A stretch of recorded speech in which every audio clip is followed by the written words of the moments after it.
प्रीति परस पर प्रभु अनुगामी प्रभु अनुगामी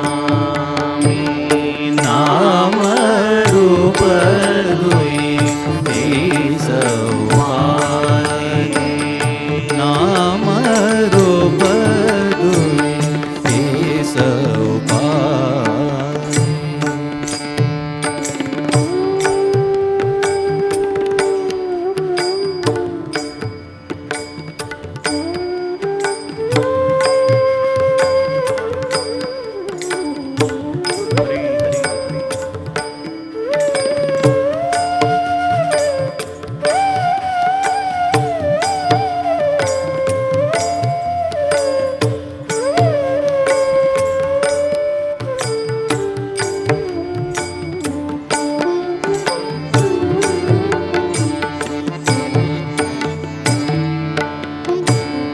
नाम रूप गति अकथ कहानी नाम रूप गति अकथ कहानी समुझता सुखदन परति बखानी समुझता सुखदन परति बखानी परति बखानी नाम रूप दुई सौपानी नाम रूप दुई सौपानी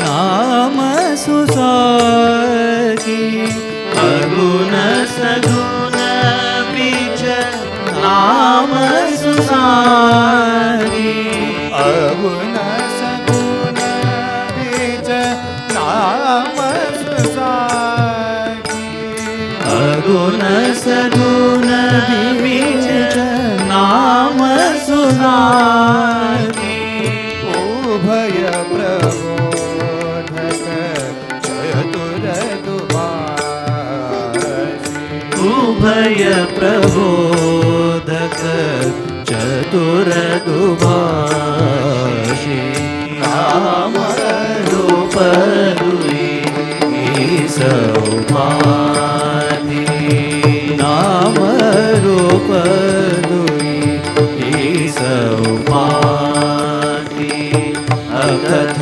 अनादि सुसामुझि साधी अकथ अनादि सुसामुझि साधी नाम रूप दुई सौपानी नाम रूप दुई नाम रूप दुई नाम रूप दुई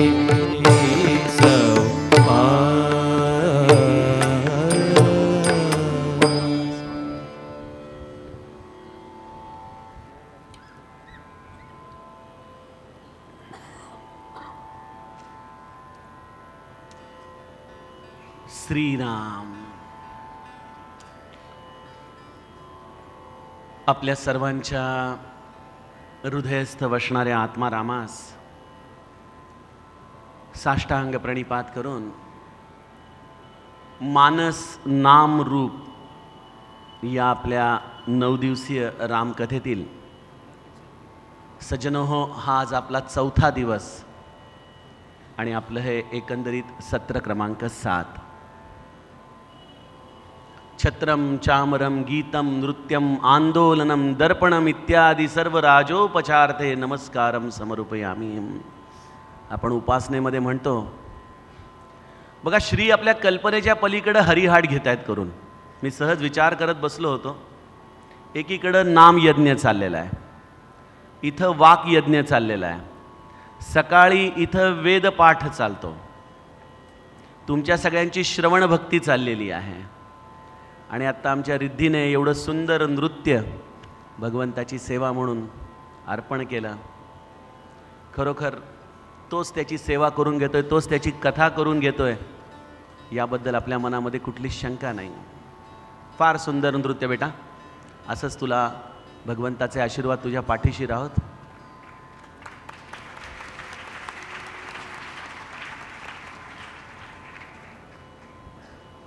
तर सज्जनो, आता आपण थोड्याशा सूक्ष्म विषयाकडे प्रवेश करायचा का? नाचून झालं ना भरपूर? हां ना. पुरणपोळी पण पचली असेल. डायबेटीसवाले पण नको नको म्हणताना 2 खाऊन जात आहेत.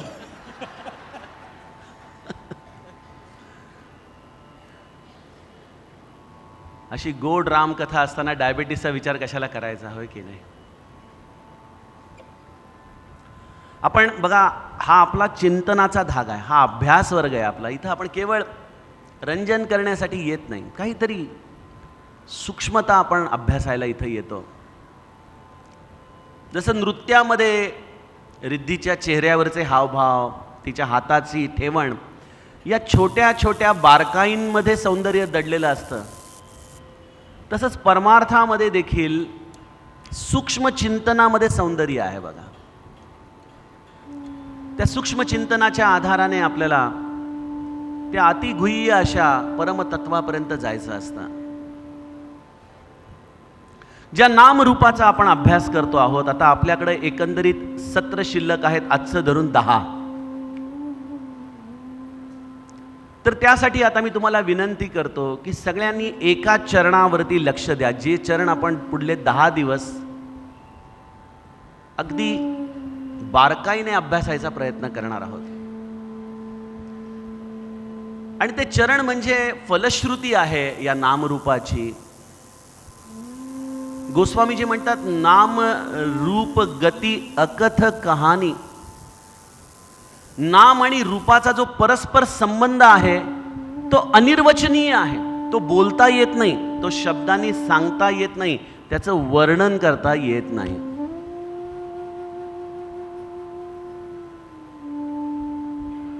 हा शब्दाचा प्रांत नाही. आणि गंमत अशी आहे, तुमच्यासाठी हे फेवरेबल वाक्य आहे, समुझत सरीस.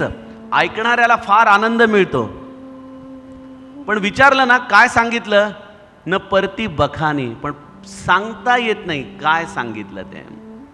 आणि त्यामुळे वक्त्याची कंडिशन आणखीन अवघड होते की जे अनिर्वचनीय आहे ते शब्दामध्ये आणायचं आणि तुमच्यासमोर नामरूपाची ही परस्पर संबंधाची गती सूक्ष्मतेने उलगडायची.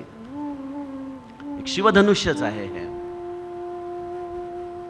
पण मी जसं पहिल्याच दिवशी आपल्याला म्हटलं की आपल्याला काळजी करायची गरजच नाही, कारण आपल्या मागं प्रत्यक्ष नामरूपावतार बसलेला आहे. नामाने जर देह धारण केला तर ते ब्रह्मचैतन्य आहेत.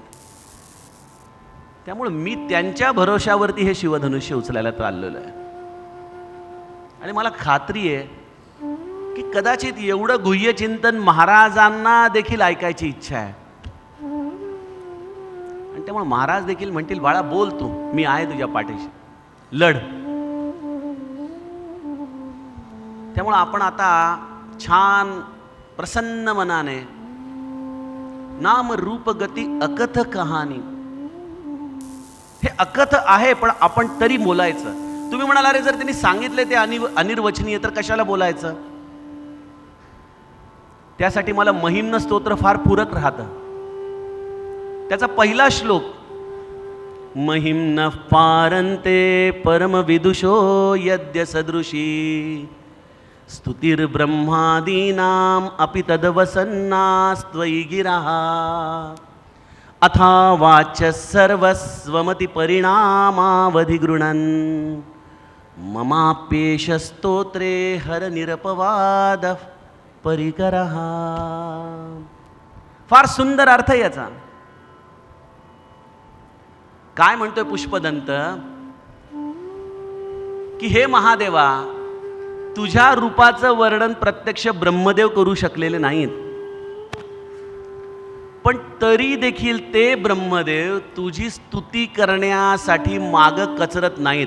जर त्यांनी केलेली स्तुती ही तुझ्यापर्यंत पोहोचत नाही, ते देखील वर्णन करण्यासाठी असमर्थ आहेत, तर मी देखील तुझं वर्णन करतो. ठीक आहे, माझे शब्द देखील पोहोचणार नाहीत, पण प्रयत्न करायला काय हरकत आहे. अथा वाच्य सर्वस्वमती परिणामावधी गृणन.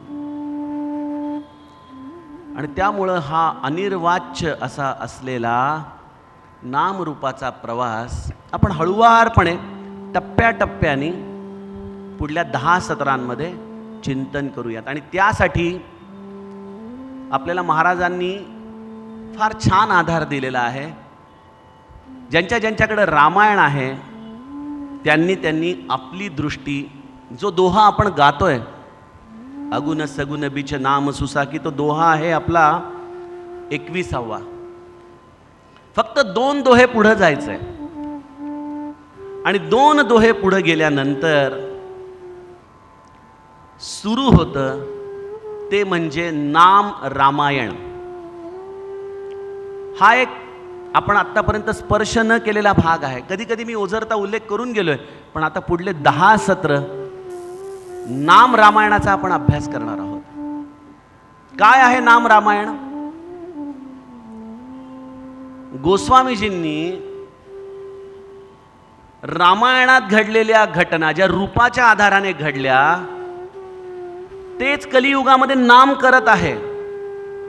जे रामाने कार्य केलं तेच नाम कार्य करत आहे. आणि त्या दोघांचा परस्पर संबंध, त्याचं चिंतन तुम्ही जेवढं कराल तेवढा तो आनंद तुम्हाला तुमच्या हृदयात कळेल.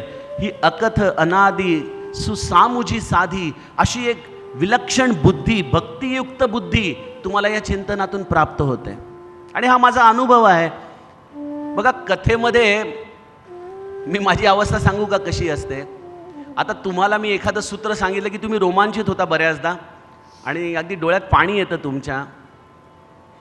तो जो आनंद तुम्हाला त्या क्षणाला मिळतो ना, तो त्याच्या आधी 2 महिने मी घेत असतो. त्यामुळं आतमध्ये तो आनंदाच्या उकळ्या जणू काही चिंतनाच्या मी खूप घट्ट दाबून ठेवलेले असतात. जसं एखादं कोल्ड्रिंक घट्ट दाबून ठेवावं, बाटलीचं बूच लावून, आणि उघडलं की ते कसं जोरात बाहेर यावं, तशी अवस्था असते चिंतनाची. तो आनंद आहे सज्जनो. आणि त्यामुळं या आनंदासाठी हे सगळे कष्ट, हा सगळा त्रास, हा सगळा प्रपंच,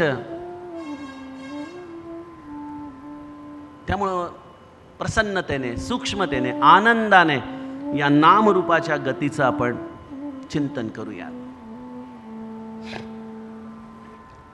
आता मुख्य प्रश्न आपण पहिले स्पर्श करू की मला आज नाम आणि रूप वेगवेगळं वाटतं.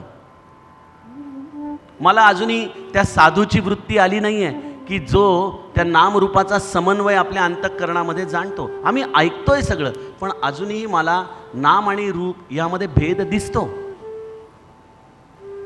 निदान मला तरी दिसतो. कदाचित तुमच्यापैकी अनेक जण म्हणतील की आम्हाला दिसत नाही, पण आपण हे केवळ शब्दाने बोलतो. त्याची अनुभूती, हा प्रांत वेगळा आहे. का दिसतो? का आम्हाला नाम आणि रूप वेगवेगळं वाटतं? इथं आमच्या टीचर आलेले आहेत बरेच जण. शाळेमध्ये किती 3 मार्काचा का 4 मार्काचा प्रश्न असतो जयाबाई? फरक ओळखा. 4 मार्काचा असतो. आता आपण असा करूत विचार की नाम आणि रूपातले 4 फरक सांगा 4 मार्कासाठी. काय आहे नाम आणि रूपातला फरक? पहिला फरक आहे की नामाला आकार नाही. होय की नाही? नामाला आकार आहे का काही? नामाला स्पर्श आहे का? तर रूपाला आकार आहे, रूपाला स्पर्श आहे. नाम माझ्याशी बोलू शकतं का? नाही बोलू शकत. म्हणजे निदान माझा अनुभव नाही, नाम बोलू शकत नाही. नाम बोलू शकत नाही. रूप माझ्याशी बोलू शकतं. नामाला गुण आहेत का? गुण म्हटलं तर नाही सापडत. आणि हे स्वतः महाराज सांगतात की नामाला स्वतःशी याची चव नाही आहे. होय की नाही? नामाला स्वतःची चव नाही आहे. ती चव तुम्हाला निर्माण करावी लागते. पण रूपाला गुण आहेत. नाम कार्य करू शकतं का? हो म्हणता येत आहे, परंतु सिद्ध करता येईल का? लवकर सिद्ध करता येत नाही की नाम कार्य करतं, रूप कार्य करतं, हे स्पष्ट आहे. मिळाले 4 मार्क? ओके. 4-5 फरक तरी आपल्याला स्पष्टपणे जाणवतात की नामाला स्पर्श नाही, रूप नाही, गंध नाही, वाणी नाही, तो कार्य करू शकतो की नाही कल्पना नाही, पण याच्या उलट रूप मात्र या सगळ्या गोष्टी करू शकतं, हे आम्हाला माहिती आहे. मग आमचं हे अज्ञान, जो हा भेद आम्ही घेऊन बसलेलो आहोत, कदाचित भगवंत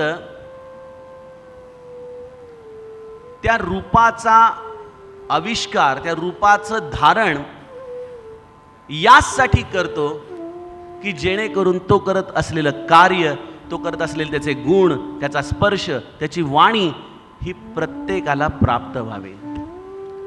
तो नामाने देतो ह्याची आज मला कल्पना नाही, रूपाने मात्र तो निश्चित देतो, यात काही शंका नाही. त्यामुळं नाम आणि रूपामध्ये, रूप हे नामातून उगम पावतं हे आपण बघितलं, पण का उगम पावतं? नाम चालू आहे, त्यामधून रूप काही काळ वरती येतं, रूप कार्य करतं आणि पुन्हा नामामध्ये विलीन होतं. उदाहरण द्यायचं झालं तर महाराजांचं चरित्र घ्या. जेव्हा महाराज 1913 साली अंतिम टप्प्यामध्ये सगळ्यांना सांगू लागले की आता काळ फार वाईट येणार आहे, आम्ही आता निघालो, तेव्हा ती मद्रासची अम्मा होती ना, ती थिओसॉफिस्ट, ती महाराजांना म्हणाली की महाराज, जर काळ एवढा वाईट येणार आहे तर मग तुम्ही राहा, तुमची गरज आहे. तर महाराज म्हणाले, अम्मा तू म्हणती ते बरोबर आहे, काळ वाईट येणार आहे, पण त्या काळावरती मात करण्यासाठी आता मला एकटं राहून चालणार नाही, एकदेशीय.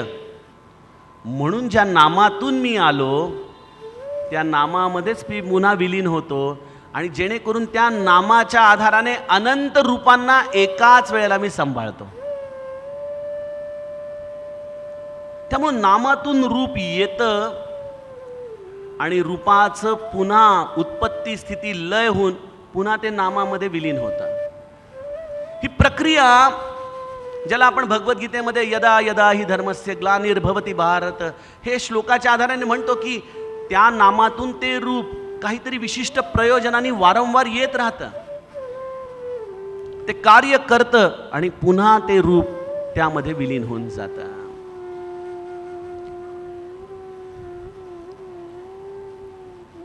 गोस्वामीजींनी या यदा यदा ही धर्मस्याला एक भाव आकार दिलाय. ही गोस्वामीजींची खासियत आहे. प्रत्येक प्रसंगाला एका सुंदर अशा मोदकासारखं ते आपल्याला करून देतात. ज्या मोदकामध्ये सुंदर सारण असतं बघा, आपण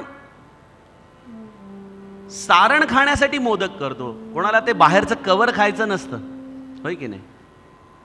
पण ते सारण धरण्यासाठी जसं ते बाहेरचं पीठ असतं, त्याप्रमाणे या चौपायांचे शब्द आहेत, त्यामध्ये दडलेले गुह्य, त्यामध्ये दडलेला आनंद आमच्यापर्यंत पोहोचवण्यासाठी गरज आहे त्या सारणापर्यंत पोहोचायला.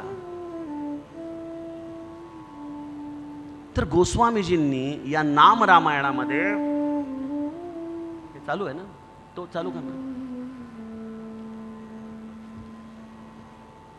गोस्वामीजींनी त्या नाम रामायणामध्ये भगवंताच्या उत्पत्तीचा आपल्याला भाव आकार सांगितलेला आहे. गोस्वामीजी म्हणतात, का भगवंत येतो जन्माला, का जन्माला येतो, का हे रूप नामातून बाहेर येतं आणि पुन्हा रूप नामामध्ये विलीन होऊन जातं. गोस्वामीजी गातात, यमन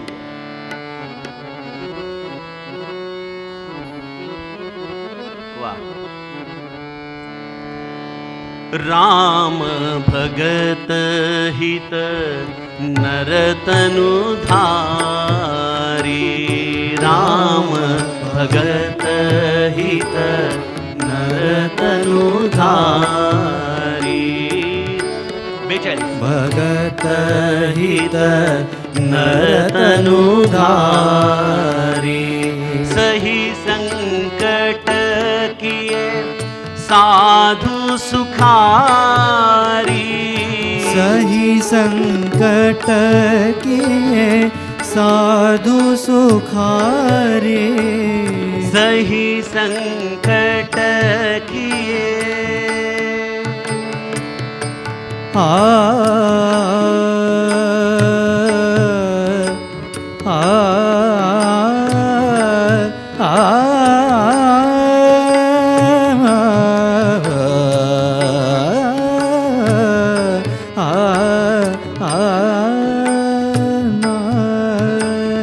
सही संकट किए साधु सुखारी नामु सप्रेम जपत अनयासा नामु सप्रेम जपत अनयासा भगत होहि मुद मंगल वासा भगत होहि मुद मंगल बासा राम भगत हित नरतनुधारी राम भगत हित नरतनुधारी राम भगत हित नरतनुधारी. भगवंताने देह धारण करण्याचं एकच कारण, त्याने भक्तांच्या हितासाठी हा नरदेह धारण केला. आणि काय केलं? स्वतः अनंत संकट सहन केली. सही संकट किये साधू सुखारी. या साधू व्यक्तित्वाला, या साधू तत्वाला आनंद देण्यासाठी नामातून रूप प्रगटलेलं आहे. मी सहज विचार करत होतो की केवळ साधूला आनंद देण्यासाठी भगवंतानी एवढी संकट सहन केली आणि स्वतः नररूप धारण करून आला. हे प्रभू, असं काय झालं की ज्याच्यामुळे तुला या साधूंना आनंद द्यावासा वाटला? यावरती गोस्वामीजीच आम्हाला उत्तर देतात. यमनच गोस्वामीजीच आम्हाला उत्तर देतात की का रामाने नरदेह धारण केला. गोस्वामीजी गातात, इथं चौपाई नाही मिळणार तुला.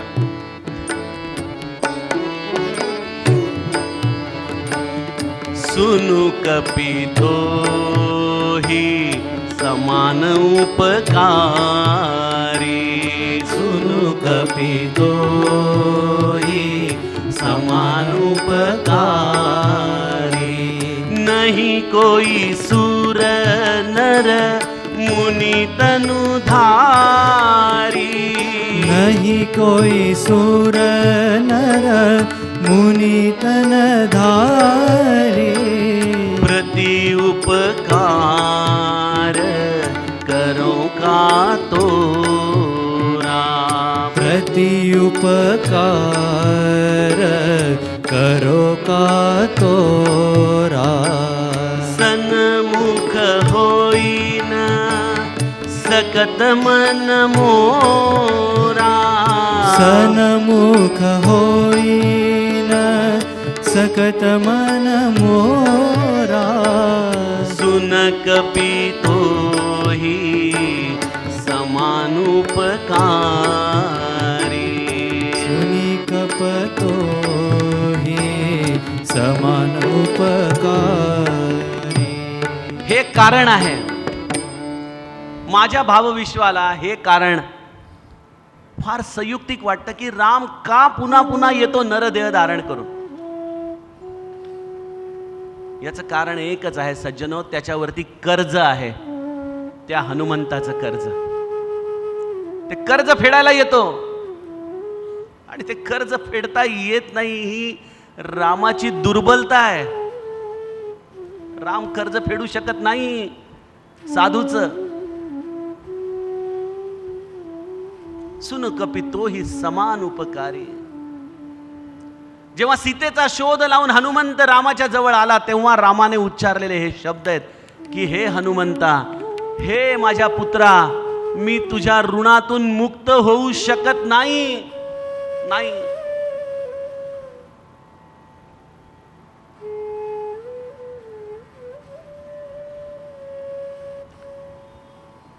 आणि त्यामुळे मी तुझ्यासाठी काय करू रे लेकरा, काय करू. हा भाव रामाला पुन्हा पुन्हा हा नरदेह धारण करायला लावतो बघा. त्याला वाटतं की या साधूला मी कसा आनंद देऊ, काय करू जेणेकरून मी त्याच्या ऋणातून मुक्त होईन. बघा, अधिकार आहे साधूचा रामावरती. आणि जर महाराजांची वचनं तुम्ही सूक्ष्मपणे वाचली तर महाराज देखील हा अधिकार दाखवतात. मी रामाला सांगावं आणि रामाने केलं नाही असं कधीच झालं नाही म्हणाले. का? कारण राम लालायित आहे अशा साधूंचा. काय करू म्हणतो मी तुझ्यासाठी, काय करू. भक्तीचं एवढं ऋण आहे त्याच्यावरती या साधूंचं की त्यांच्यासाठी म्हणून तो सगुण साकार होतो. आणि ते ऋण फेडण्याचा एकच मार्ग आहे. ते म्हणतात तू काही करू नको, बस तू थांब समोर, आता दृष्टी पुढे, ऐसाची तू राहे, जो मी तुझं पाहे पांडुरंगा. मला आनंद मिळतोय केवळ तुझ्याकडे बघण्याचा. म्हणून नामातून रूप वरती येतं साधूंना आनंद देण्यासाठी.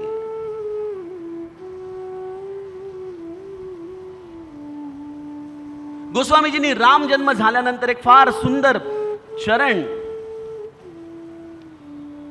कौसल्यसाठी लिहून ठेवलेलं आहे बघा. 198 क्रमांकाचा दोहा बघा. कौसल्य, आता जसं रिद्धीने रामाचे खेळ दाखवले अंगणामध्ये, कशी ती कौसल्य, मला तीच चौपाई तेव्हा स्मरणामध्ये आली. काय म्हटले त्या दोह्यात? व्यापक ब्रह्म निरंजन निर्गुण बिगत विनोद, सोज प्रेम भगती बस कौसल्या के गोद. कौसल्याच्या मांडीवरती तो राम आलाय. कोण राम? जो सर्व व्यापक आहे, निरंजन आहे, निर्गुण आहे, विनोद रहित आहे, अजन्मा ब्रह्म आहे.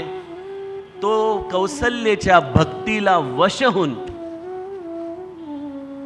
तिच्या मांडीवरती खेळतोय. कौसल्याने जे एवढं अनंत काळ तप केलं त्याचं ऋण आहे रामावरती. आणि ते ऋण आनंद रूपाने फेडण्यासाठी हा रूपाचा राम कौसल्याच्या मांडीवरती खेळतोय बघा.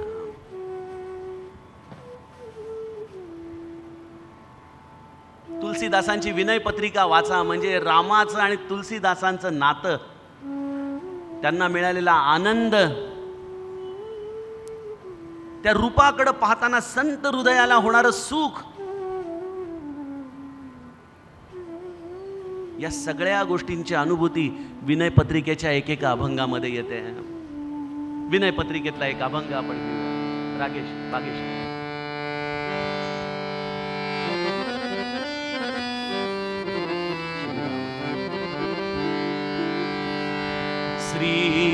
श्रीराम श्रीराम श्रीराम श्रीराम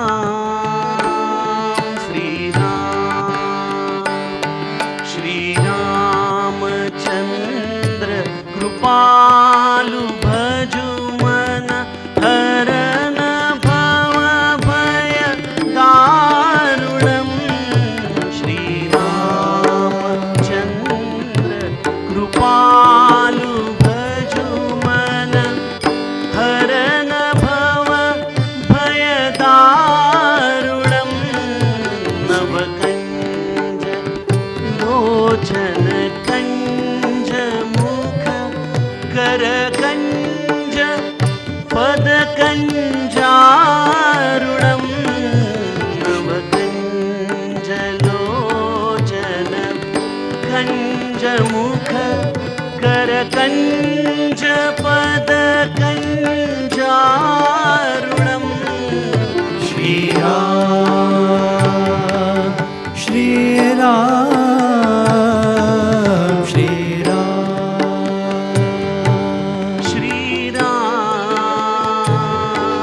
श्रीराम कंदर्प गणित अमित छबि नवनील नीरद सुंदरम कंदर्प अगणित अमित छबि नवनील नीरद सुंदरम वटपीत मानव तडित रुचि शुचि नौमि जनक सुतावरम वटपीत मानव तडित रुचि शुचि नौमि जनक सुतावरम श्रीरामचंद्र कृपालु भजुमन हरन भव भयदारुणं श्रीराम श्रीराम श्रीराम सज्जनो, या भक्तीसाठी रामराया दशरथाच्या अंगणामध्ये खेळतोय. भोजनाची वेळ झाली आहे आणि राजा दशरथाचा एकच क्रम असायचा. भोजनाला बसताना रामाला हाक मारायची, अरे रामा बाळा ये इकडं, तू पहिला घास खाल्ल्याशिवाय मी कसं खाणार रे. दशरथ रामाला बोलवायचा. राम त्याच्या सवंगड्यांच्या बरोबर खेळण्यामध्ये मग्न आहे. कौसल्या कशी बशी रामाला घेऊन यायची. अरे बाळा तात बोलवत आहेत, चल बरं आई मला खेळायचंय. काय ते सुंदर रीतीचे हावभाव होते त्या रामाला आळवताना, त्याला वस्त्र परिधान करताना, त्याला वेगवेगळ्या पद्धतीने आनंद देताना. पण अशी ही कौसल्या रामाला घेऊन यायची, दशरथाच्या मांडीवरती ठेवायची. दशरथ सुंदर मौसूत वरण भात, त्याच्यावर घातलेली दाल, तूप, लिंबू पिळून, घास, एक कवळ रामाच्या मुखामध्ये घालायला. बाळा तोंड उघड. राम कसं बसत तोंड उघडायचा. बाबांच्याकडं बसलाय पण रामाचं लक्ष आपल्या सवंगड्यांकडे आहे. आणि रामाने कसा बसा एक घास खाल्ला. दशरथ पुढचा घास घेण्याच्या आधी राम त्याच्या हातातून निसटून पळतोय दुडू दुडू. अगं कौसल्या बघ, पळाला पळाला पळाला पळाला, बघ त्याला पकड. कौसल्या रामाच्या मागे धावतीये. हा सगळा आनंद देतोय राम कौसल्या आणि दशरथाला. आणि कौसल्या पळते, अरे रामा थांब, आत्ता झालास ना, आई आई थांब. आणि राम मागं वळतोय. कौसल्या त्याच्याकडं पकडण्यासाठी पळतीये. राम आणखीन जोरात पळतोय. एका टप्प्यावरती मातीमध्ये राम धावतोय आणि राम पडणार तेवढ्यात कौसल्याने धावत जाऊन उडी मारून रामाला धरलेलं आहे. आणि दोघही माय लेकरं मातीमध्ये लोळतायत. राम खुदू हसतोय. कौसल्या रामाला घेऊन पुन्हा दशरथाच्याकडे येतीये आणि दशरथाच्या आसनावरती आणून बसवतीये. गोस्वामीजी म्हणतात की दशरथ ज्ञान आहे, कौसल्या भक्ती आहे. ज्ञान जागेवर बसून म्हणतं भगवंता तू माझ्या मांडीवरती ये. आणि भक्ती चंद्रभागेच्या वाळवंटामध्ये पांडुरंग पांडुरंग करत त्याच्यासाठी लोटांगण घालते. त्यांच्याकडे तो विठ्ठल जास्त रमतो आणि तो उचलून पुन्हा ज्ञानाच्या मांडीवरती आणून बसवतो. हा सगळा आनंदमय प्रवास आहे बघा रामाचा. त्याला छान सजवणं, त्याला ते पिवळं वस्त्र, त्याचे ते दोन सुंदर सुंदर दात, रामाचे सगळे रूप कौसल्याने आनंद घेत आपल्या हृदयामध्ये साठवून ठेवलेले आहेत. आणि त्यामुळं विनय पत्रिकेमध्ये गोस्वामीजी म्हणतात, भज दीन बंधू दिनेश दानव निकंदनं भजुदीन बन्धु दिनेश दानव दैत्यवंश निकंदनं रघुनंद आनंद कंद कौशल चंद दशरथ नंदनम रघुनंद आनंद कंद कौशल चंद दशरथ नंदनम श्रीरामचंद्र कृपालु भजु मन हरण भव भय दारुणं श्रीराम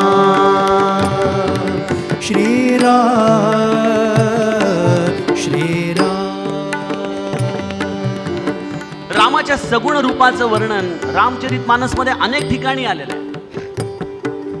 एक, ज्या नजरेने कौसल्यने रामाला पाहिलं त्याचं वर्णन आहे.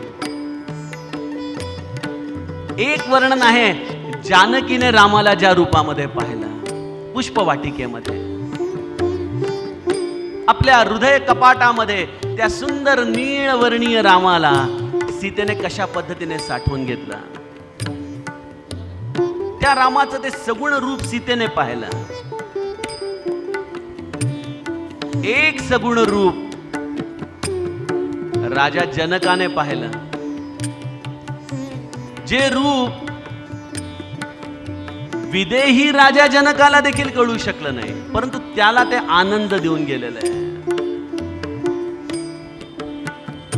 जनकपूर आणि अयोध्यावासियांना तर रामाचं रूप वेळोवेळी पाहायला मिळालं. अयोध्या कांडामध्ये वेगवेगळ्या ऋषी मुनींना रामाचं रूप पाहायला मिळालं. रामरायाने हा सगळा प्रवास केला. ज्यांच्यावरती रामाचं ऋण आहे त्या प्रत्येकाला रामाने आनंद देऊन त्या ऋणामधून उतराई होण्याचा प्रयत्न केला, परंतु ते ऋण फिटू शकलं नाही हे निश्चित आहे. अशा या रामरायाचा हा आनंद आनंद आनंद, कारण रामाचा जन्मच मुळी जो आनंद सिंधु सुख रासी सीकर ते त्रय लोक सुपासी सो सुख धाम राम असनामा अखिल लोकदायक विश्रामा. जो आनंदाचा सिंधू आहे, आनंदाचा सागर आहे, त्याचा एक थेंब जरी अंगावर पडला तरी केवळ जीवाला आनंद मिळतो. असं हे रूप या सगळ्यांच्यासाठी म्हणून अवतरला. म्हणून विनय पत्रिकेमध्ये गोस्वामीजी म्हणतात,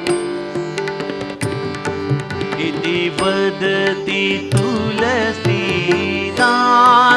शंकर शेष मुनि मन रंजनम. इति वदति तुलसीदास शंकर शेष मुनि मनरंजनम. मम हृदय कंज निवास गुरु कामादिखलदल गंजनम. मम हृदय कंज निवास कुरु कामादि खलदल गंजनम. श्रीरामचंद्र कृपालु भजु मन हरण भव भय दारुणं. नवकंज लोचन कंज मुख कर कंज पद कंजारुणं. श्रीराम श्रीराम श्रीराम श्रीराम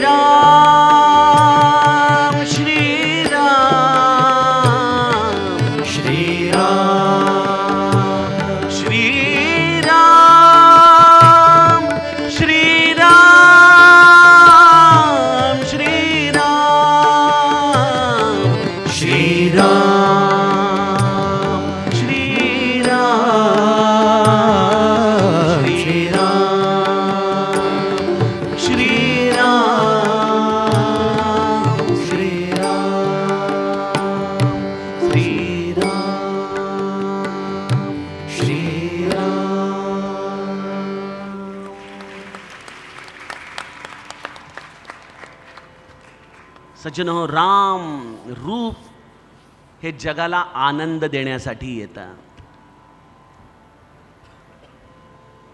परंतु जसे माझे तुकाराम महाराज म्हणतात, जया अंगी मोठेपण तया यातना कठीण. ज्याला जीवनामध्ये इतरांना आनंद द्यायचा आहे त्याला स्वतःला खूप यातना सहन कराव्या लागतात. मी मध्यंतरी लता मंगेशकरांचा एक इंटरव्ह्यू ऐकत होतो, त्यांच्या आयुष्याच्या शेवटच्या टप्प्यातला. आणि त्यांना मुलाखतकाराने विचारलं की तुम्हाला पुढच्या जन्मी पुन्हा लता मंगेशकर व्हायला आवडेल का? तर त्यांनी फार गुह्य उत्तर दिलं आणि म्हणाल्या, नाही, मला खचितच लता मंगेशकर व्हायला आवडेल म्हणाले. मी नाही होऊ शकणार.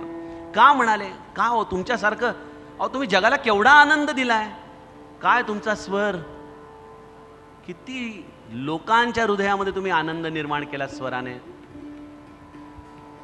त्या म्हणाल्या की तुम्हाला माझ्या स्वराचा आनंद दिसतो, पण त्यासाठी लताला सहन कराव्या लागलेल्या वेदना या तुम्हाला कळालेल्या नाहीत. जी दुःख मी सहन केली ती मी आता पुन्हा सहन करण्याच्या मानसिकतेमध्ये नाही. त्यामुळे आता मला पुन्हा लता मंगेशकर म्हणून जन्माला यायला कदाचित आवडणार नाही.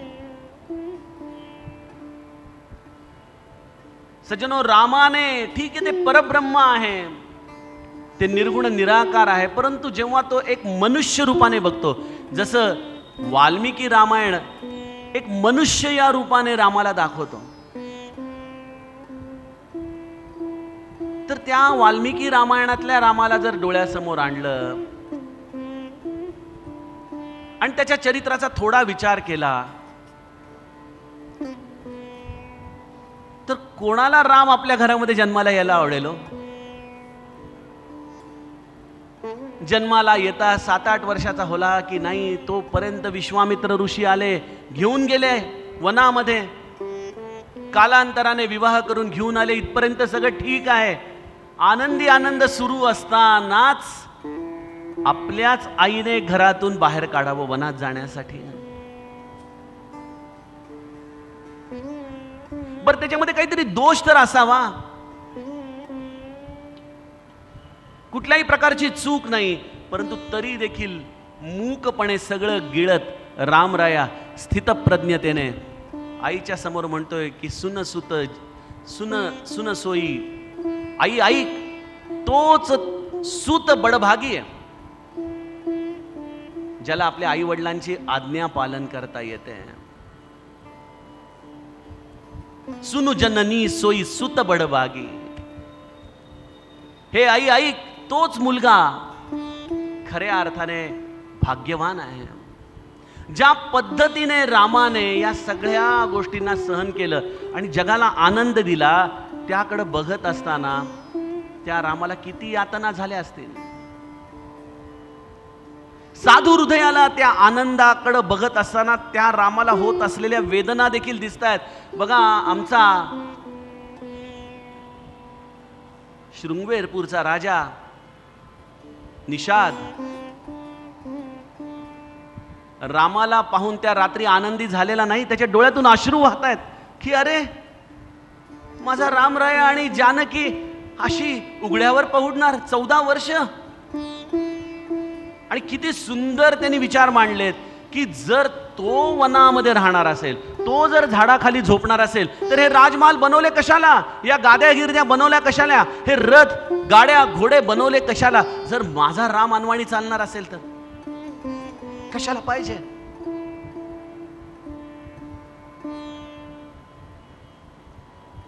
रामासाठी हृदय तुटणारे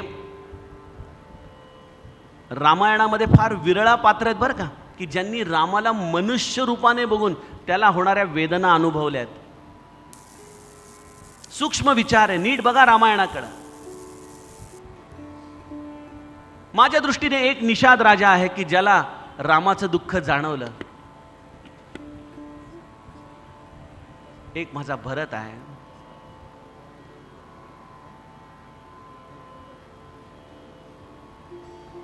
बरं जागोजागी जेव्हा ठेचकाळतोय तेव्हा म्हणत असेल अरे माझ्या रामाला ही ठेच लागली असणार, माझ्या रामाला देखील हा त्रास झाला असणार आणि त्याच्यासाठी मी जिम्मेदार आहे, माझ्यामुळं रामाला वनवासात जावं लागतंय. राम जगाला आनंद देत असताना त्या आनंदाच्या माग ज्या वेदना रामाला सहन कराव्या लागतात त्याची अनुभूती रामायणामध्ये फार कमी लोकांना आहे.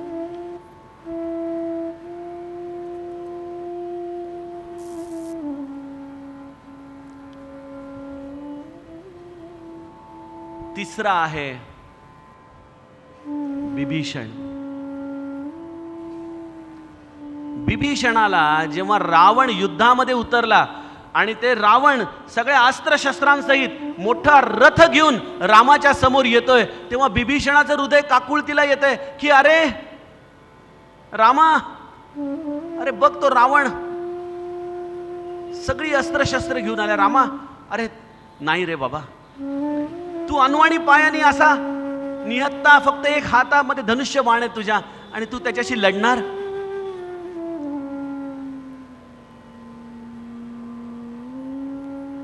सज्जनो, ही संवेदनशीलता रामाच्यासाठी मला काही मोजक्या पात्रांमध्ये दिसते रामायणात. एक शर्मा काका आणखीन संवेदनशीलता दिसते सुनैनाजींच्या चरित्रामध्ये. जेव्हा राम धनुष्य उचलायला निघालाय तेव्हा सुनैजींचा जीव काय कळवळलाय. अरे कोणी इथं आहे की नाही, आपल्या नवऱ्याला देखील ती मनातल्या मनात दूषण देतीये. अरे कसला तू जनक रे राजा, अरे कळत नाही एवढा कोमल मुलगा, तो चाललाय धनुष्य उचलायला आणि तू जाऊ देतोस. अरे थांबवा रे, अरे थांबवा, अरे थांबवा. सुनैनाचा जीव कळवळलाय. काय मातृवात्सल भाव आहे सुनैनाचा तिथं.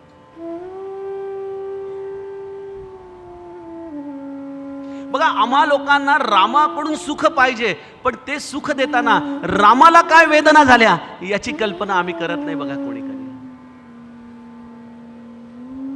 राम भगत हित नरतनुधारी, भक्तांच्या हितासाठी रामराया आला. तो सर्व सुखाचा धाम आहे, तो सगळं काही आम्हाला देतो. त्याने त्यासाठी मनुष्य रूप धारण केलं, कारण नामातून तो देतो की नाही हे माहीत नाही आम्हाला, म्हणून तो मनुष्य झाला आणि सगळ्यांना आनंद देतोय, सुख देतोय, जे जे पाहिजे ते ते देतोय. जदपि सखा तव इच्छा नाही, मोर दरसु अमोघ जगमाई, असं काही राम तिलक तेही सारा, सुमन वृष्टी नभ भई अपारा.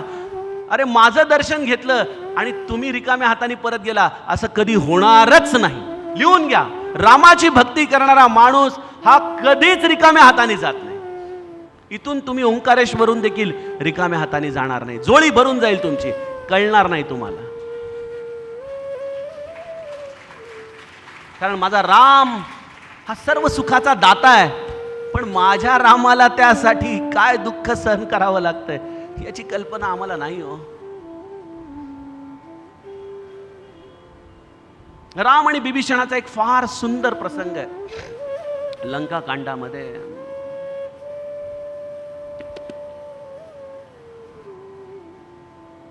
कसं नातं असतं बघा साधूच हृदयाचं आणि रामाचं. काय काय तो साधूच्या साठी करतो, त्याला आनंद देण्यासाठी. कुठला काढतोस? बैरागी, बैरागी.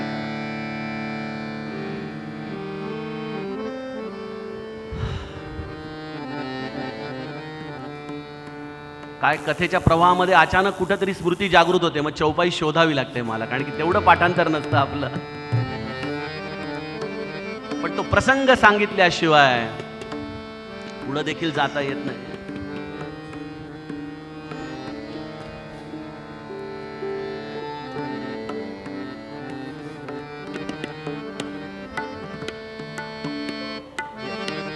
पान नंबर 843.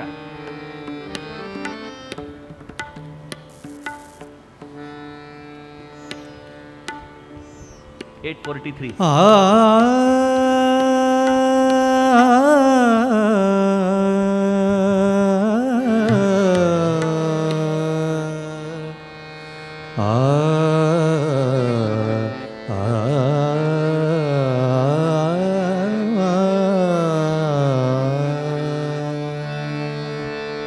आवत देखी सत्य अति घोरा, आवत आवत देखी शक्ति अति घोरा आवत देखी शक्ति अति घोरा आवत देखी शक्ति अति घोरा प्रणतारती भंजन पन मोरा प्रणतारती भंजन पन मोरा आवत देखी शक्ति अति घोरा आवत देखी शक्ति युद्ध जोरामध्ये सुरू आहे. रावण संतापलेला आहे. जो कोणी समोर येतोय त्याला मारत सुटलाय. वानर आला, अस्वल आला आणि त्यावेळेला त्याची दृष्टी जाती बिभीषणावर. आपल्याकडे हिंदीमध्ये म्हण आहे ना, घर का भेदी बिभीषण. बिभीषणाला घर का भेदी म्हटलं जातं. रावण मनामध्ये विचार करतो की या युद्धामध्ये माझी एवढी क्षती होण्याचं कारण बिभीषण आहे. संताप आहे त्याचा बिभीषणावरती. आणि बिभीषणावरती उभा असलेल्या रावणाने काय करावं, महाभयानक शक्ती फेकून मारलेली आहे. अशी शक्ती की ज्याच्यामुळं बिभीषण क्षणामध्ये मृत्युमुखी पडला पाहिजे. क्षणात. आवत देखी शक्ती अति घोरा.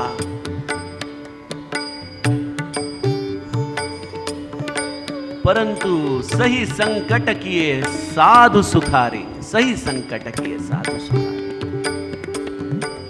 अहो कोण जाईल हो अशा वेळेला. म्हणतील जाऊ दे, भावा भावांचा प्रॉब्लेम आहे, दोघही मरत आहेत. सही संकट किए साधु सुखारे. रामाने बघितलं रावणाने बिभीषणावरती शक्ती फेकलीये. त्या सरशी राम वायू वेगाने बिभीषणाच्या समोर गेलेला आहे आणि ती शक्ती रामाने स्वतःच्या अंगावरती घेतली.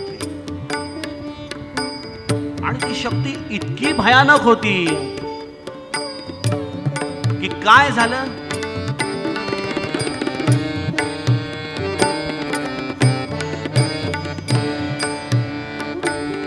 तुरत विभीषण पाछे मेला. तुरत विभीषण पाछे मेला. सन्मुख राम सहेहु सोई सेला. सन्मुख राम सहेहु सोई सेला. लागी शक्ति मूर्छा कछु भई. लागी शक्ति मूर्छा कछु भई. प्रभु कृत खेल सुरन बिकलाई. प्रभु कृत खेल सुरन बिकलाई. आवत देखी शक्ति अति घोरा.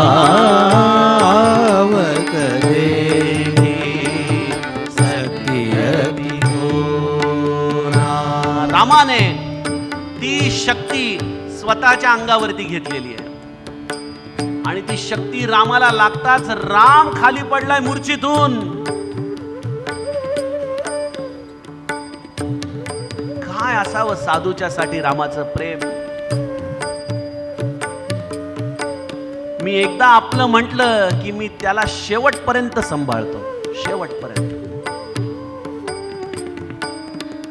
मला हा प्रसंग चिंतन करत असताना गोंदवल्याला महाराजांच्या डोक्यामध्ये दगड घालायला आलेल्या चुलत्याची आठवण येते बघा.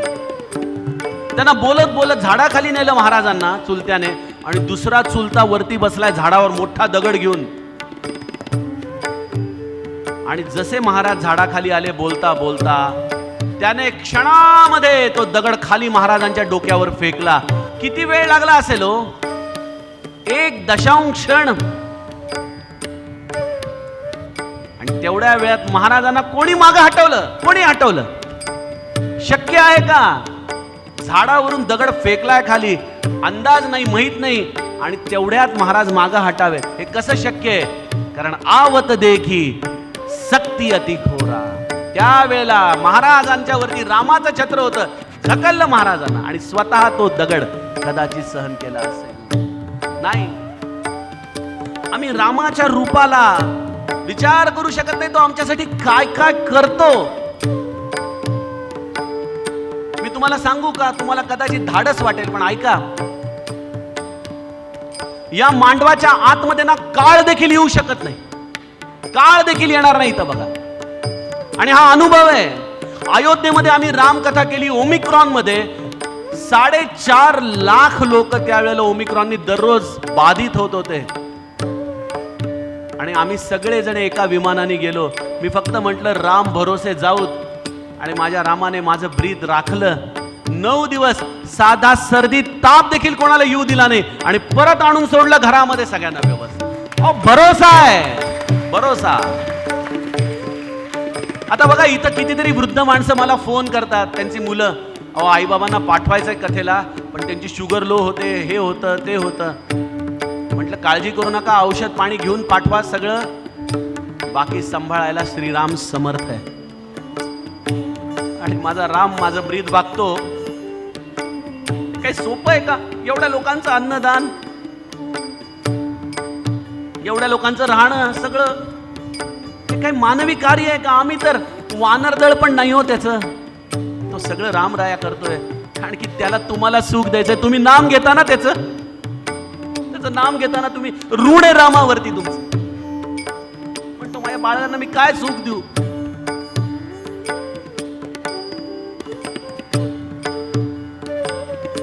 सज्जनो, हे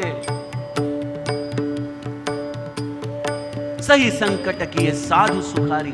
साधूला आनंद देण्यासाठी राम राया सगळी संकट स्वतःवरती घेतो. बरं, महाराजांनी आयुष्यभर काय केलं? लोकांचे रोग घेतले, दुखणी घेतली, संकट घेतली. काशीबाईचा ताप अंगावरती घेतला महाराजांनी, एक साधी तिथं काम करणारी. पण महाराज म्हणाले, बाई तू रामाची सेवा करते ना, तुझं दुखणं बरं होईल बरं. आणि स्वतःवरती ताप घेतला. हे राम हृदय. कारण की दुसऱ्याला आनंद देणं, त्याचं रक्षण करणं.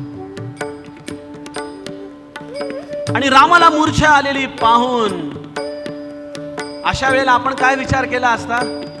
काय रामाचं प्रेम आहे माझ्यावरती. बघा, रामराया आला माझ्या समोर. पण साधू हृदय काय असतं? जो बिभीषण, गोस्वामीजी म्हणतात, रावणाकडे कधी डोळेवरती करून पाहिलं नाही त्यांनी. पण जेव्हा त्या बिभीषणाने स्वतःचे अनंत अपमान पचवले, तुम पितु सरिस भलेही मोई मारा, राम भजे हित नाथ तुम्हारा. लाथ मारली बिभीषणाला रावणाने, तरी देखील पुन्हा हात जोडून त्याला म्हणतोय की तू माझा वडील बंधू आहेस, तू मला मार, तुला हक्क आहे मारण्याचा मला. पण रामाचं भजन कर रे दादा, रामाचं भजन कर. असा माझा गोगलगाय असलेला बिभीषण जेव्हा बघतोय की माझ्यासाठी माझा राम धावत येतोय, मला माझी सगळी शक्ती अंगावरती घेऊन स्वतः मूर्छित होतो.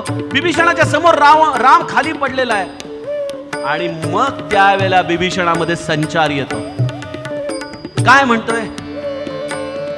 देखी बिभीषण प्रभु श्रम पायो, देखी बिभीषण प्रभु श्रम पायो, गही कर गदा क्रुद्ध होई धायो, गही कर गदा क्रुद्ध होई धायो, तेहि कारण खल अब लगी पाचो, तेहि कारण कल अब लगी पाचो, अब तव कालू सीस पर नाचो, अब तव कालू सीस पर नाचो, आवत दे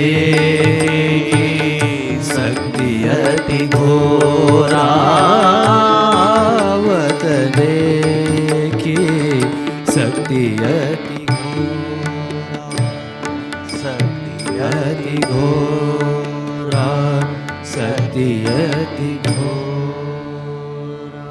बिभीषणाने गदा उचलली आणि रावणाच्या रथावरती धावून गेला आणि त्याला गदेने बडवायला सुरुवात केली. म्हणाला, आजपर्यंत तू वाचलास, पण तू माझ्या रामाला दुखवलंस. आता तुला काळ देखील वाचवू शकणार नाही. तुझ्या मृत्यूरूपी काळ तुझ्या डोक्यावर नाचायला लागलेला आहे. राम साधूसाठी काहीही करतो, या साधू हृदयासाठी. सज्जनो, त्यामुळं समर्थांनी आम्हाला उगीच इन्शुरन्स दिला नाही बरं. दीनानाथ हा राम कोदंडधारी, पुढे देखता काळपोटी थरारी, जना वाक्य नेमस्त हे सत्यमानी, नुपेक्षी कदा रामदासाभिमानी. काय करावं रामाने हो. पदी राघवाचे सदा ब्रीद गाजे, पळे भक्त रिपू श्री कांबी वाजे, पुरी वाहिली सर्व जेणे विमानी,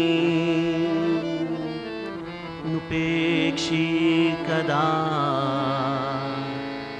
रामदासाभिमानी.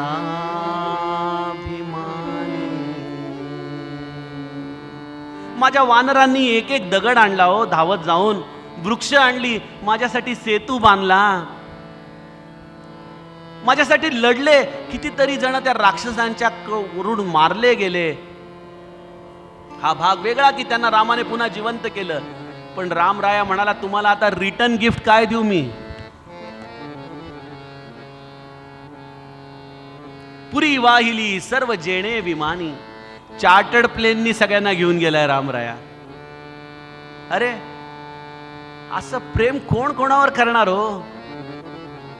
त्यामुळं महाराज म्हणायचे, रामाची केलेली सेवा राम ठेवून घेत नाही. जिजवा देह त्याच्यासाठी. आणि बघा रामाची गंमत, कसा रामराया तुम्हाला सांभाळतो. त्यामुळे सज्जनो, नाम रूपाची ही गती, या रूपाच्या आधाराने तुम्ही रूपाची सेवा करा, म्हणजे सगुण देहाने रामाची सेवा करा, आणि या जिव्हारूपी वैखरीने नामाची सेवा करा.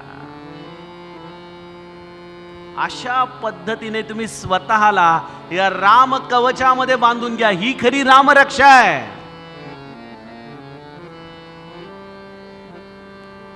आणि ती संवेदनशीलता ठेवा माझ्या रामासाठी, की माझ्या रामाला काय काय सहन करावं लागतंय.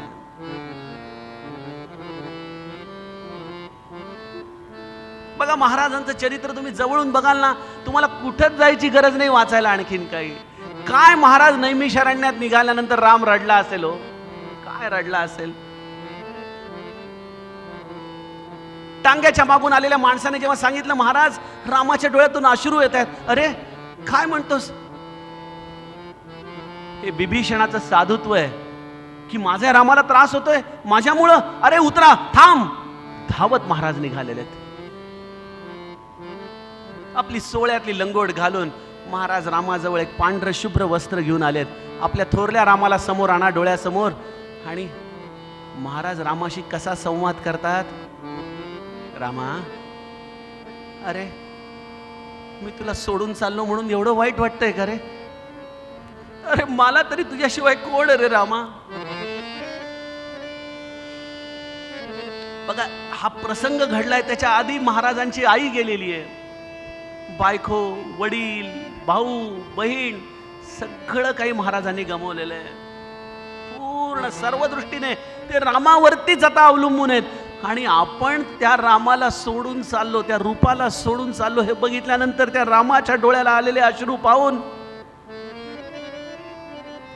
महाराज प्रेमाने त्या रामाला म्हणतात, रामा नको रडू रे बाळा, नको रडू. राम रडतो. राम मनुष्य लीला करतोय हो. ते रूप मानवी भावना आहेत त्याच्यामध्ये. तुम्हाला काय वाटतं या वनवासामध्ये राम केवळ स्थितप्रज्ञासारखा राहिला? त्याला त्रास नाही झाला या गोष्टींचा? त्याला नाही कधी आली आपल्या आईची आठवण? त्याला कधी वाटलं नाही की अरे आपले अयोध्यावासी, आपले सवंगडी, आपला भाऊ भरत काय करत असतील माझ्याशिवाय, कसे राहत असतील? त्याला ते दुःख नाही का झालं? जसा माझा राम महाराज त्याच्यापासून वेगळे निघाले म्हणून रडला, तसाच त्रेतायुगामध्ये देखील वनवासात रडला आहे, एकांतामध्ये, किरवाणी. रामराया चित्रकूटाच्या आपल्या पर्णकुटीमध्ये बसून अश्रू ढाळायचा एकटाच. रामाला आपल्या आई वडिलांची आठवण यायची. हे सगळं संकट राम सहन करतोय ते केवळ तुम्हाला आनंद देण्यासाठी. कारण रामाला वनवासातली शबरी बोलवतीये, शरभंज बोलवतायत, सुतीक्ष्ण बोलवतायत, अगस्ती मुनी बोलवतायत, हनुमंत बोलवतोय, सुग्रीव, बाली, किती जण, अनंत जण रामाला बोलवतायत. त्या सगळ्यांना आनंद देताना एवढे कष्ट रामाला सहन करायचे आहेत. आणि त्यामुळे एका टप्प्यावरती रामराया देखील कुठंतरी आपली संवेदना आणि ते गोस्वामीजींचं हृदय अचूकपणे टिपतं, अचूकपणे.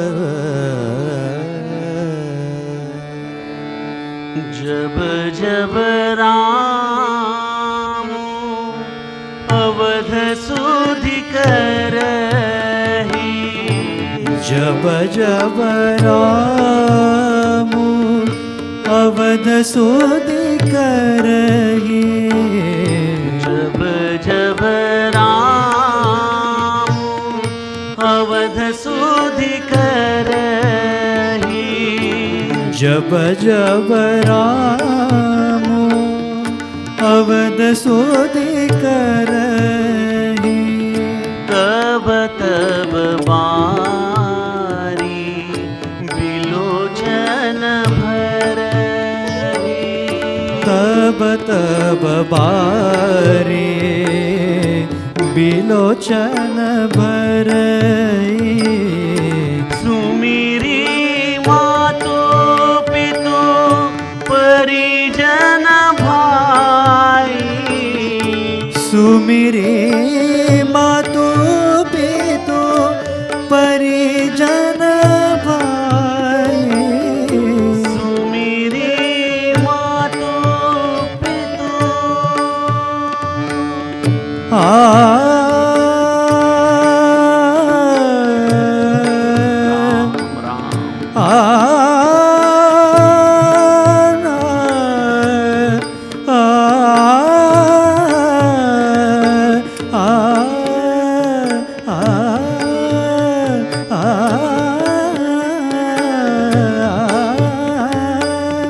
सुमिरी मातो पितो परिजन भाई, भरत स्नेहु सीलु सेवकाई,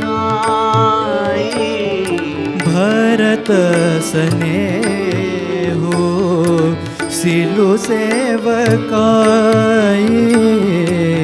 जब जब राम अवध सोचि करहि जब जब राम रामराया चित्रकूटाच्या पर्णकुटीमध्ये बसलाय, एकटाच आहे. आणि अशा वेळेला हृदयामध्ये अयोध्या साकारते. आपले वडील ज्यांचं दर्शन आपण दररोज सकाळी घ्यायचो, शेवटी वडिलांचा तो एक छत्र, वडिलांचा तो एक आवाज, वडिलांचं ते एक प्रेम, ते काही वेगळंच आहे. कानामध्ये कदाचित गुंजत असेल राजा दशरथाचा आवाज, बेटा राम, पुत्र राम, कहाँ हो. आणि मला अंतःप्रेरणेने असं वाटतं ना, मी तुम्हाला श्रीशैलमला पण सांगितलं बघा, रामराया चित्रकूटच्या दिशेने निघाला, सुमंत्र गंगा नदीच्या पासून मागं हटला आणि सुमंत्र अयोध्येमध्ये पोहोचला.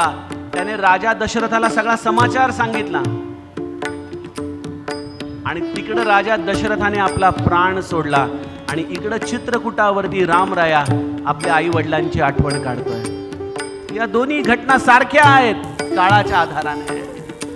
ही संवेदना आहे आकाशामधून रामापर्यंत आलेली आहे की माझे बाबा नाही राहिले आता. सज्जनो, या सगळ्या कल्पना नाहीत. नैमिषारण्यामध्ये महाराज होते, सकाळी उठले आणि म्हणाले आमचं मुंडन करा, आमच्या पिताश्रींनी गोंदवल्यात देह ठेवलाय. अरे तिथं रावजी पंत देखील शेवटी गणू गणू गणू करत गेले असतील. हो, तोच माझा दशरथ इथं राम राम कही राम कही राम राम कही राम. दशरथाने तिथं प्राण सोडला. इथं रामराया आपल्या वडिलांचं स्मरण करतोय, डोळ्यात अश्रू आलेत, आपल्या आईचा विलाप डोळ्यासमोर आठवतोय आणि म्हणतोय अरे माझे अयोध्यावासी आता अनाथ झाले, राजा दशरथाचं छत्र गेलं, कोण आहे आता त्यांना सांभाळणार, कोण सांभाळेल. आणि तेवढ्यात रामाच्या हृदयामध्ये आणखीन गलबलून येतं की आता तात गेल्याचा वृत्तांत भरतापर्यंत जाईल आणि जेव्हा माझा भरत अयोध्येमध्ये परत येईल त्याला हे सगळं सहन करता येईल का, कसा सहन करेल माझा भरत. सज्जनो, रामाचं आणि भरताचं हे नातं की भरताला एवढंच जरी दुःख झालं तरी रामाला त्याचा त्रास व्हायचा. हा ऋणानुबंध असा होता. भरत म्हणतो ना चित्रकूटावरती की आजपर्यंत प्रत्येक वेळेला हारत आलेल्या खेळामध्ये रामाने मला जिंकून दिलं, कारण हारलेल्या खेळानंतर माझा हिरमुसलेला चेहरा देखील रामाला आवडायचा नाही. त्यामुळे राम जिंकत आलेला असायचा आणि असा जिंकत आलेला खेळ तो सोडून द्यायचा भरताकडं.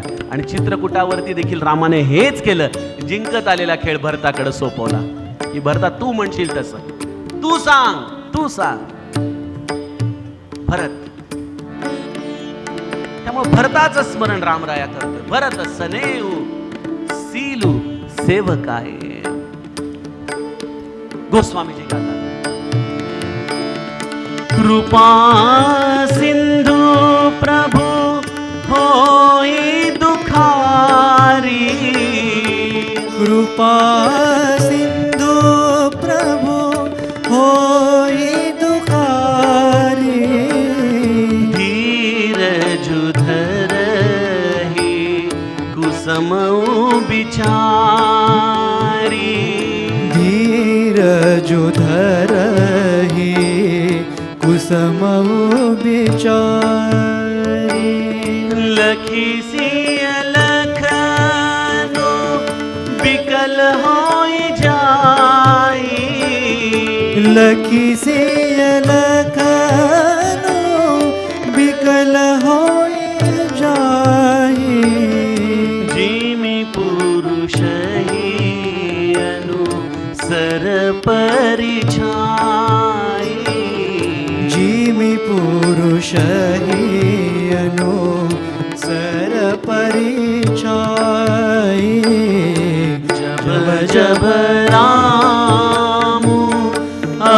सुधि कर जब जब राम अवध सुधि करही. मी जे तुम्हाला सांगितले की राजा दशरथाने तिकडं प्राण सोडला आणि इकडं राम डोळ्यात अश्रू आणतोय, याला पुष्टी करणारं हे विधान आहे. धीरज धरही कुसमऊ बिचारी. हा कुसमय आहे. अरे का कुसमय? आणि तिकडं राजा दशरथ आणि डोळ्यातून अश्रू वाहत आहेत. आणि तेवढ्यात जानकी आणि लक्ष्मण पर्णकुटीत येतात. बघतायत रामरायाच्या डोळ्यात अश्रू, आणि ते अश्रू बघून जानकी आणि लक्ष्मणाच्या देखील डोळ्यात अश्रू यायला लागतात. निरागस असतो मन की माझा राम रडतोय. काय झालं रामा? राम मौन आहे. काय सांगणार की दशरथ गेले म्हणून? रामाने स्वतःच्या मनाला धीर दिला आणि गोस्वामीजी म्हणताय, प्रिया बंधु गती लखी रघुनंदन. प्रिया बंधु गती लखी रघुनंदन. धीर कृपाल भगत मुदचंदनो. धीर कृपाल भगत और चंदनो. लगे कहन कछु कथा पुनीता. लगे कहन कछु कथा पुनीता. सुनि सुकुल लखन सुनि सुकुल हरि लखनु अरु सीता. जब जब राम अवध सुधि करहि. जब जब राम अवध सुधि करहि. तब तब बारी विलोचन भरहि. तब तब बारी विलोचन भरहि. जब जब राम अवध सुधि करहि. आ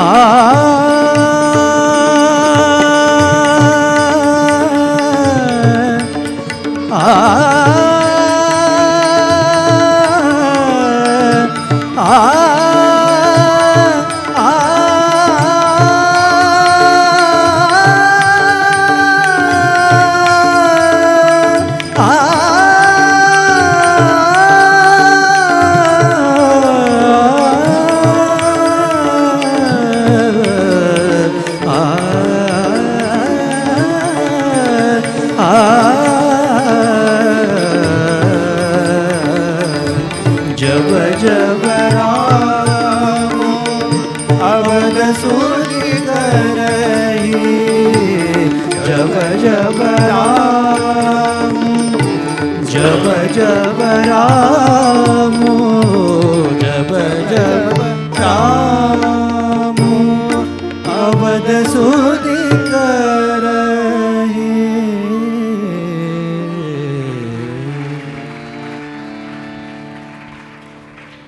सज्जनो, रामचरितमानस का वाचा म्हणून मी तुम्हाला अट्टहास करतो माहिती का? कारण इतर ग्रंथ तुमचा IQ डेव्हलप करू शकतात, पण रामचरितमानस तुमचा EQ डेव्हलप करतो, इमोशनल. आणि आज जगाला इमोशन्सची, संवेदनशीलतेची गरज आहे हो. हा ग्रंथ त्यासाठी माझ्या हृदयाच्या इतक्या जवळचा आहे. काय केलं रामाने जेव्हा सीता आणि लक्ष्मणाच्या डोळ्यात पाणी आहे बघितल्यानंतर? लगे कहन कछु कथा पुनीता. कथा सांगू लागलेला आहे. सुनु सुख लहही लखनु अरु सीता.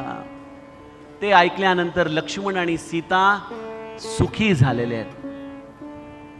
याचा एक अर्थ काय की जेव्हा जीवनामध्ये व्यथा तुम्हाला त्रास देऊ लागतात त्यावेळेला कथेचा आधार घ्या, कारण कथा ही समस्त व्यथांवरचं औषध आहे. भवभेषज रघुनाथ जसो सुनई जे नर अरु नारी तिन कर सकल सुफल कर सकल मनोरथ चारी. भवभेषज या भवरोगावरचं औषध आहे रामकथा.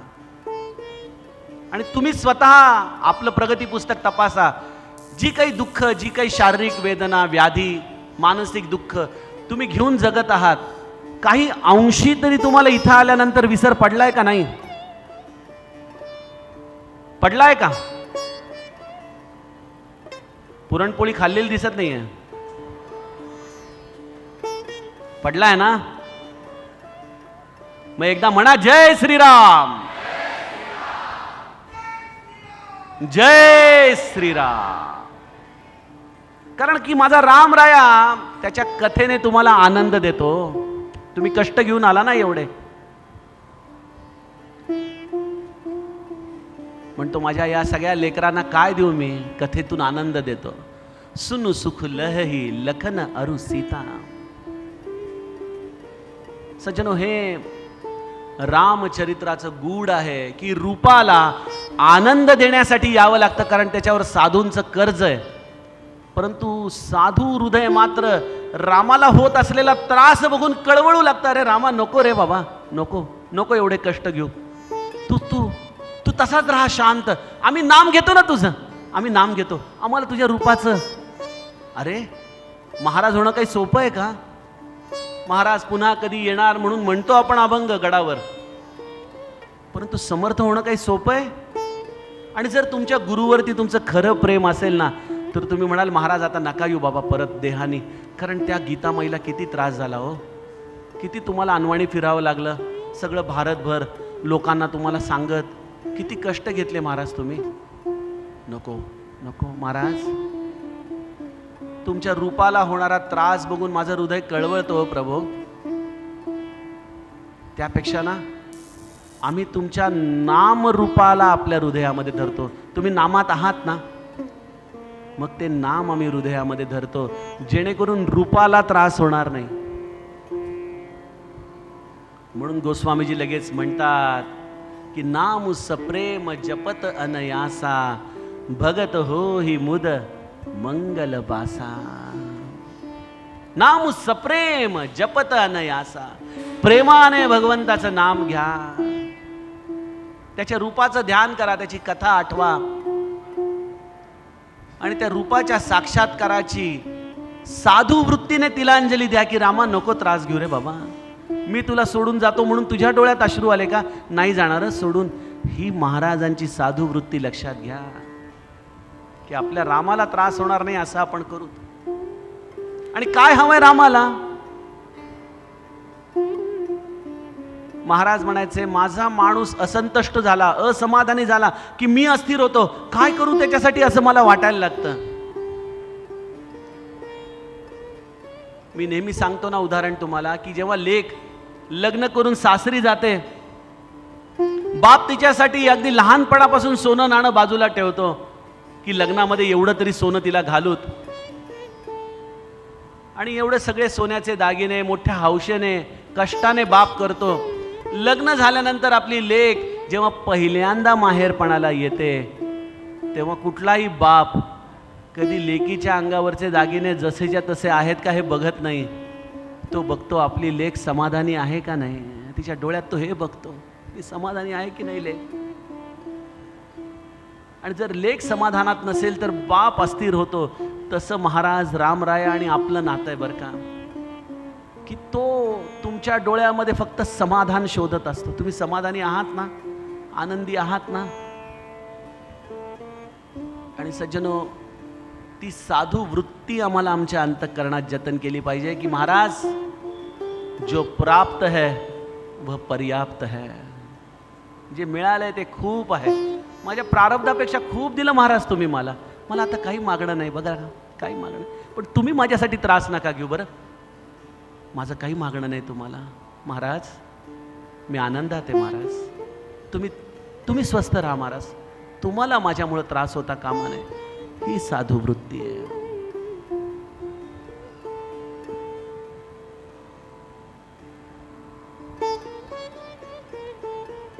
आपल्या रामाचे पायव किती कोमल येतो.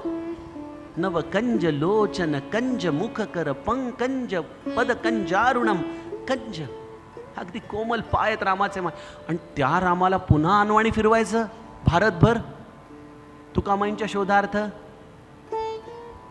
नको ना. ही कोमलता हृदयामध्ये आली आणि म्हणायचं महाराज मग तुम्हाला नाम आवडताना मी घेतो, तुम्ही काळजी करू नका. आणि मी खूप आनंदात आहे, खूप आनंदात. नाम सप्रेम जपत अनयासा बगत होई मुद मंगल बासा. समाधानाचं निवास होऊन जातो. सजनो, हे नाम रूपाचं पहिलं अकथ अनाधी सुसामुझी साधी. नाम रूप गती अकथ कहाणी समुजत सरिजन परती बखानी. कळायला फार गोड आहे पण सांगायला अत्यंत अवघड आहे.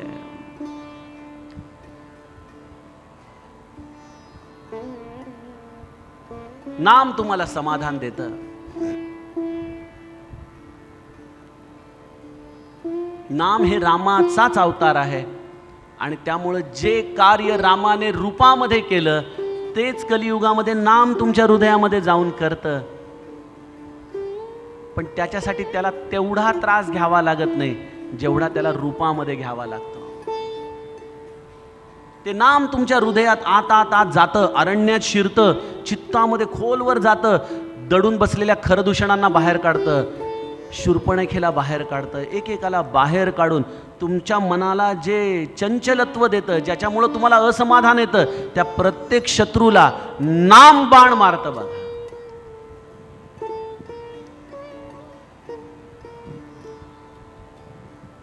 त्यामुळे जे रूपाने कार्य केलं तेच कार्य नाम करतो. रूपाने आनंद दिला, नाम समाधान देतं. पण हे कोणासाठी? जो साधू आहे. ही साधू वृत्ती की जो आपल्या रामाला, त्या रूपाला कणभर सुद्धा त्रास देऊ इच्छित नाही. तो स्वाभाविक समाधान समाधान समाधान याचा आनंद घेतो बघा.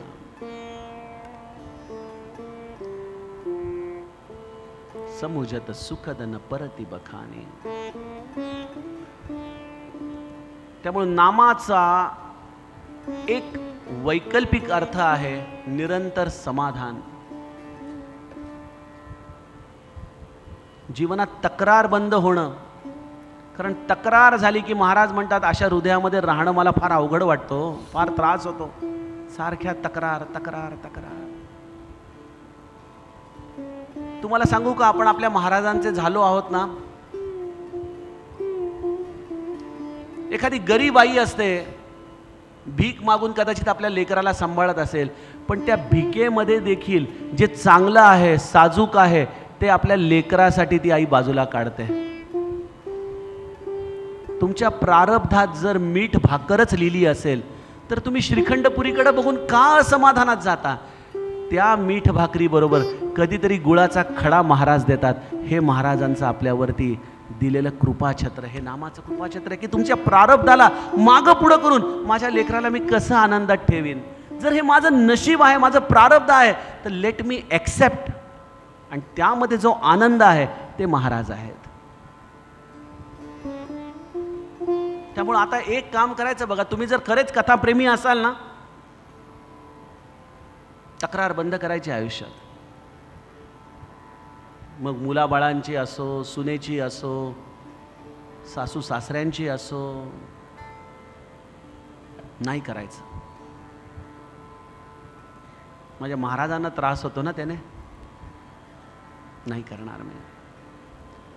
हा जर तुम्ही संकल्प केला तर तुम्ही देखील बघत होई मुद मंगल बासा, तुम्ही आनंदाचे निधान होऊन जाल.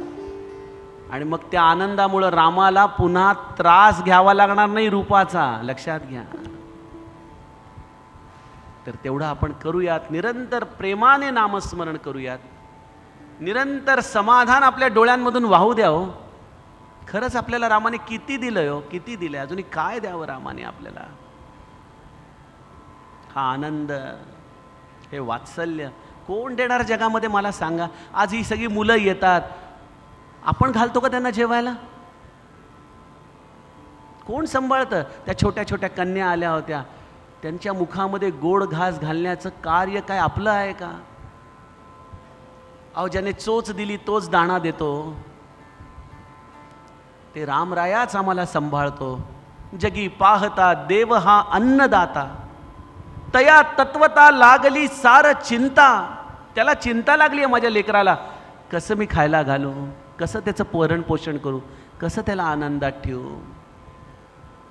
तयाचे मुखी नाम घेता फुकाचे, मना सांग पारे तुझे काय वेचे. त्याचं नाम घ्या आनंदाने आणि समाधानामध्ये राहा, म्हणजे रूप देखील त्याच्या जागेवर स्थिर राहील आणि तुम्ही रूपाशिवाय आनंदाला प्राप्त करून जाल. हे नामरूपामधलं अतिशय गुह्य सूक्ष्म रहस्य आज आपण पहिल्या टप्प्यामध्ये बघितलं. आता उद्या याच अनुषंगाने येणारी दुसरी चौपाई बघत रामायणामधल्या चरित्राचा भाग आणि रामनामायणामधला हा नामाचा आविष्कार, याने नामरूपाची गती आपण आणखीन सूक्ष्मतेने समजून घेण्याचा प्रयत्न करूयात. आज वाणीला विराम देताना 2 मिनिटं. सीताराम राम राम राम राम राम, सीताराम राम राम राजा राम राम राम, सीताराम राम राम राजा राम राम राम, राम राम राम राजा राम राम राम, सीताराम राम राम राजा राम राम राम, सीताराम राम राम राजा राम राम राम, सीताराम राम राम राजा राम राम राम, सीताराम राम राम राजा राम राम राम, सीताराम राम राम राजा राम राम राम,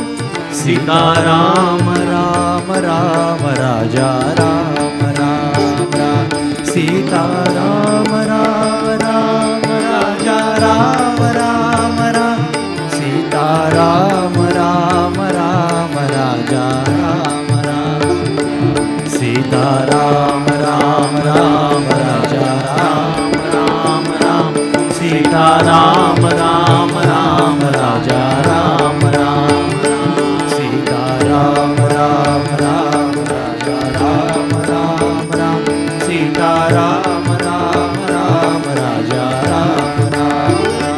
सीताराम राम राम राजा राम राम राम, सीताराम राम राम राजा राम राम राम, सीताराम राम राम राजा राम राम राम, सीताराम राम राम राजा राम राम, सीताराम राम राम राजा राम राम राम, सीताराम राम राम राजा राम राम, सीताराम राम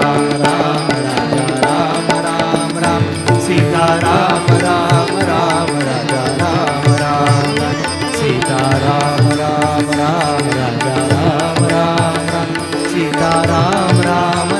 राजा राम राम, सीताराम राम राम राजा राम राम, सीताराम राम राम राजा राम राम, सीताराम राम राम राजा राम राम, सीताराम राम राम राजा राम राम, सीताराम राम राम राजा राम राम, सीताराम राम राम राजा राम राम, सीताराम राम राम राजा राम राम, सीताराम राम राम राजा राम राम, राजा राम राम राजा राम राम, पवन तनय संक संकटहरन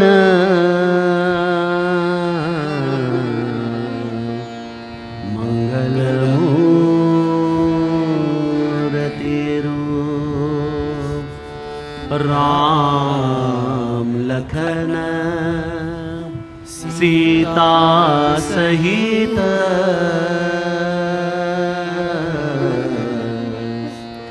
हृदय बसहु सुरभु